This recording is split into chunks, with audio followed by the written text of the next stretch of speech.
So let's talk about a little bit about peyote. So it's an interesting plant. It's found mostly in Mexico, but it's bred all around the world. It can be and is a Schedule 1 drug in most countries, or very legal because of its content of mescaline. And because the pharmaceutical industry or the law don't understand how the plant works, they only demonize one alkaloid in the plant. Yeah. But when indigenous people work with plant medicines, they work with the plant in a wholeness, or as complete as possible. And the consciousness, spirit. That's why they keep it whole. Yeah. So with peyote, if you could imagine this, Trevor, this is my experience of peyote. Peyote takes 5 to 7 years to mature before the mescaline is active in the plant. So there's many years, they're very slow growing. One of the slowest growing plants in the world. Succulents in the world, yes. So it's a plant of patience. In the Murakami, the way they harvest it, skin it, and then process the actual peyote, they have a way of representing the masculine and the feminine within the peyote, but the peyote as a whole is represented as a feminine energy. Yeah, because I would think the alkaloid mescaline would be the masculine. The balance, yes, correct. And then all those other alkaloids that fall there. And so in that case, is would you say peyote is more balanced than the Peruvian torch or the? It's a different. Pachanoi. No, it's just it's just more feminine. It's more gentle. It's used if in ceremony or when in ceremony. It's used at night in the dark hours with the moon, Lua, mother. And where San Pedro traditionally would be used as a daytime experience, energetic focus. With the peyote, when you consume the peyote in ceremony, it's a much gentler experience. I don't want to call it a trip because it's not trip. It feels like you've been hugged and held like by your granny, it's warm and comforting. Yeah. It's very simple to get caught, like introspectively. It feels like you're falling in on yourself in moments and going down like the rabbit hole, but internally, and understanding it is, once again, it's very personalized, because the plant or the alkaloids in the plant, the situation, your circumstances, your emotional state, your intention, your expectations, all those things will affect your journey with it. And so we work within the lineage because the plant is used within a few of the ceremonies, because it's on the altar. It's a very beautiful connected experience. You journey for a couple of hours, depending on the dose. I've been blessed to do one or two, maybe one Murakami ceremony when a couple have traveled to South Africa, and I don't remember their names. And we had quite a few doses of male and or masculine, and then the feminine peyote in separate jars. Very interesting people singing ancient songs of Icaros. That help open the pathways, the sound vibration, the tune that they sing in it, the words that they sing in, the connection. It was more than likely channeled the song while on peyote to expand the experience. It was, extremely beautiful. It's an all-night ceremony.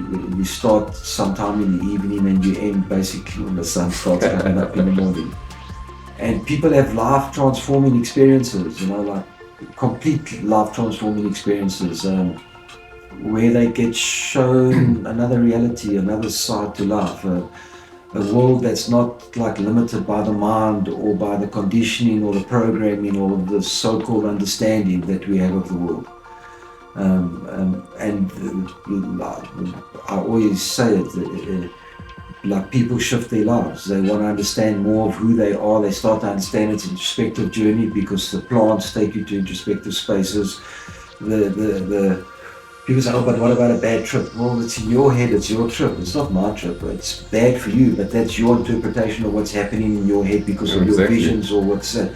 So for you to even try and explain that to other people, you shouldn't be, you know, it's taking you to your bad trip or your... Because a lot of people think the illusion of they always got to see something, but like you're saying, it feels like you're being hugged, and there's all that feeling and that emotion and other kind of power that flows through you, cosmic power, which triggers things within you. So it's not always necessarily about the visuals. So seeing is believing, and light is everything, but there is that feminine side that you speak about, that nurturing side. That introspective side where your eyes are closed and then you can't but be within the inside world. Because Trevor, where do we go when we sleep? So our physical body's in the bed sleeping, but where do we go? If we are consciousness and we're energetic and we're a stream of life that is like manifested in the physicality, to have this experience physically, because we're able to attach like physically. When we're in the cosmic realms or the other worlds or through the veil, we in spirit form. It's very difficult for us to cultivate or take on the lessons or the understanding because we're in spirit. So being in the physical form, we come back, and so like this is also shedding, lifting veils, helping us to go back to hooks or traumas or like troublesome times in our lives. It's very difficult. It's very different for everybody. Like nobody has the same experience. So from my understanding is some people will drink ayahuasca once, some people will take peyote once, and that will be sufficient. They'll find the guidance and the need that they want. But there are other people who want to go into deeper introspection, who will commit to a teacher, shaman, curandero, an organization, a church, an affiliation, an alliance, where they have access to the plant medicine. And that's normally done indigenously within ceremony, where fire, the grandfather, is present. So we have a teacher present if we have an understanding. They'll work with tobacco in one or two ways. Yeah, so talk to me about that, because that's really important. It's not using these things as a recreation drug, but that essence of ceremony and opening those portals to the higher, to the grandfathers, the grandmothers, the higher beings. So, but when you look at these plants, in a way, they can still be abused in either way. Well, like anything can be abused. So, like, why do we work with a plant in the indigenous system and with the etiquette? So what are etiquettes? Like etiquettes are rules, they're understandings, there's protocols, there's principles. And why do we do them this way? So the understanding and the belief is that it's been done like this for thousands of years through our ancestors. Etiquette in ceremony keeps us humble, because it's about service, it's about you coming into ceremony and you're realizing you're also in a sacred space. Well, and there needs to be that sacred space, you know? Because everything is done in a certain alignment, so that when our energy comes in and out of these sacred spaces, when we protect these sacred spaces, when we use the medicine, everything is medicine. So even the way we build the fire for the first ceremony, which is a sweat lodge, there's a way to build a fire. There's so many pieces of wood that are used with the fire. If the firekeeper has children, the wood is cut to, I think, his older son, until his son gets to a certain age where the wood would be too long. But there's ceremony to everything. There was a connection that they had. If you climbed the mountain in the Vision Quest as an Indian, a Lakota, thousands of years ago, you would have used animal skin and tobacco and said a prayer 365 days a year. And as you said that prayer, you can't use a knot, because that knot that crosses, it closes off energy. You use a loop and a slip to tie the prayer onto a string, and that string would put you into your circle, and you would climb your mountain, and you would go seek your vision with your humble belongings, a bear skin or like an antelope skin, no food, no water, no vocalization, no whistling, no tapping, no outside distractions. It's about on the mountain and seek your vision. So those were used as parts of initiation and commitment, because you were committing to 4 years. And then if you go back and you look at it, we climb for 33 days, and then numbers come into it. And then if you look at the connection with the sacred fire to the deities and the prophets who have walked on the planet, then we realize that Christ walked the planet for 33 years. So we climb the mountain for 33 days over 4 cycles, the 4 directions, east, north, west, south, the 4 elements. So everything is back to nature, because without nature, our home planet, we don't have life. So like the honoring of the moon, the sun and the stars, because without the moon, the sun and the stars, there's no cycles. Without the cycles, there's no like animal or plant life on the planet. So that's acknowledged. And there's ceremonies that are done in our lineage for the sun dance, the star dance, the I think there's a moon dance, ghost dance. In certain lineages, yes. Yes, in certain lineages, yes. Sweat lodge becomes part of it, like medicine, sweat lodge, 4 tobaccos, the vision quest. Yeah. And all of these. So maybe I should have you back and you should speak about some of these things individually, because, you know, I think the viewers would be interested in your insight into some of these things. My information is very, very limited on all of these things. It's like we ask ourselves the question, where's memory? And scientists can't really calibrate where a memory sits within our brain. So what is memory? You know, is maybe that's why the system teaches us in like parrot fashion. So if the brain is a receiver, then memory basically is just the more connections we can make, the more information we can receive, or because that's technically like what it is. It's a frequency, light, sound. Yeah. Energy. So it's all vibration really, and that's correct. Coming back to the plants. So those plants have a magnetism, and that magnetism creates a vibration. So it uplifts your frequency, the same as what meditation and that would do. So if you meditated daily, you would shift those emotional, mental things that you're dealing with. So when you're in a ceremony, you would be more focused. Correct. And that is why some people, when they do that first ceremony, they're freaking out, because they're now having to actually deal with themselves, or for the first time sometimes. Or they haven't been doing the meditation and they don't really know what they are. They've just been told that they're this human being. They can't let go of their thoughts. Well, they can't get out of their heads. That's the biggest thing. So yes, so they can't get out of their thoughts, they can't get out of the mind, they can't get out of their head. So what the plants do is that they get your head out of the way for you. Especially in ayahuasca, I would say. Any of the plants, you know. So like Trevor, I do a 30-day San Pedro challenge, and there's many people microdosing technically. And what we do is that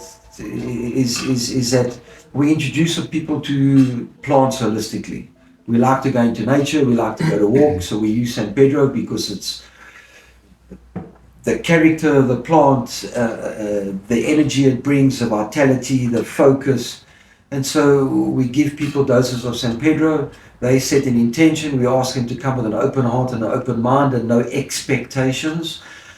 And then we go walk in the mountains, we reconnect to nature, and it's about guidance. There's no modality, there's no structure, it's about an open heart, because that's what the medicine's going to do to you in any case. We like to take a picture before of the group, and we like to take a picture afterwards, because people can't understand the change in their physical appearance from just a couple of hours in the mountain and 1 or 2 doses of a plant. And what the plant does is, the spirit of the plant maybe, or the plant is, when you're introspective, you start to question some of your values or some of your decisions or your habits or whatever your intention was or whatever your situation is in your current life.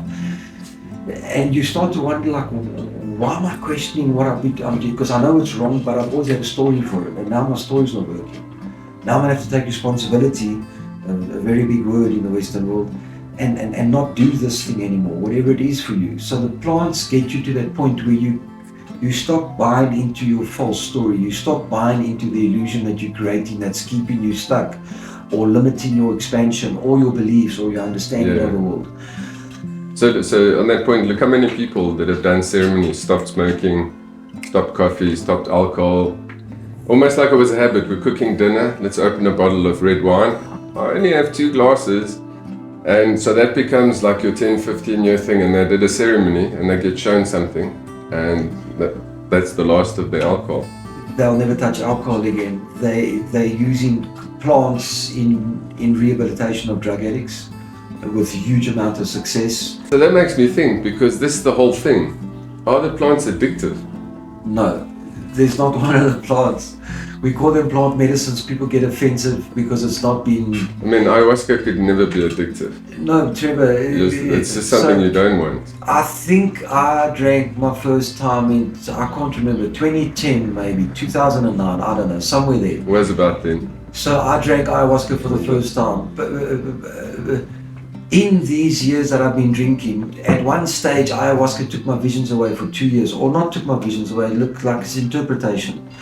I wasn't having visions. I was going to ceremony, going through the motions of the ceremony, setting intention, being open-minded, open-hearted, participating, present, and it gets frustrating because, and then I started to understand that the visions can be distracting. That once you get to a point of this cultivation and this navigation of this incredible world that we live in, and more incredible, like my friends would say, when you do an introspective journey, is that the possibilities of who we are open up. It comes back to the control again. A lot of people who are analytical or left-brained are scared of the plants because they don't want to lose control. And the thing is and then your ceremony can be really tough for you. Because you get people that overthink that just can't stop, eh? Correct, and that's not a very good thing when you're working with a plant medicine. Now that's the thing with ayahuasca. She's got a way to take you into visions, but also to break you through the matrix and pull you out of your brain, even if it throws it into the bucket and reboot you. Yes, well, like one of the first things that ayahuasca will do will be clean your body. Yeah. So that's part of the purging process. But physically, emotionally, and mentally. Correct. But a lot of people just see it as, I don't want to do it because I don't want to get sick. Yeah, so they all say we need to look past that, because you're not only getting physically sick, what's also happening is in the purge, you'll find people will dry purge. You'll find people will empty their stomach of everything that's within the stomach, and they will still have the urge to purge, and when they purge, they will be purging air, dry early. Because there's not really much in their stomach to start with. Correct. Most of us are done with that gets out. People and you fasted for a day or two before you've done the ceremony. Yes, if you like follow the instructions with a path that's from the indigenous side, yes, you would have cut out salt, meat, alcohol, all the Western stuff. That's why it was so easy for the Native Americans and Mesoamericans to ceremony, because they didn't have processed foods, and they were ready in a week. Their bloodstream was already pure. Yes. And so there was half the job was done, and they had that belief. So most of the job was done. Just something to lift that perception, to open that door. Well, exactly, Trevor. So the thing is, we have like DMT in our body all the time, but we have an alkaloid in our tummy that inhibits it. So the reason why we can absorb the DMT when we take it in the formats from the forest is because they have an IMO inhibitor within it. So they've taken two plants who have got two completely different like modalities. They affect our bodies within different ways. But an excessiveness of DMT is absorbed within our body, but not absorbed like we want it absorbed. It just gets flushed into our body. So the plants are very clever, and like talking about addiction, nobody gets addicted to like ayahuasca. Like I would say it's an impossibility. The more you do it, the more difficult it becomes. Yes, in a way. Yes, because the more you know, the less you know, and the more you go, because eventually you're understanding. If you're receptive, because the more you can do it, face it, you've let go of all those things, you now understand, and now once you let go, you can really go. Well, correct, but it's also improving our physicality, because it has the ability to rewire like our neural pathways, physically rewire. And develop new brain cells. Correct, which new regions of the brain, or expanding regions of the brain. Absolutely. So like science and biology will take time to catch up what the ancients knew, and then we go back to the original point.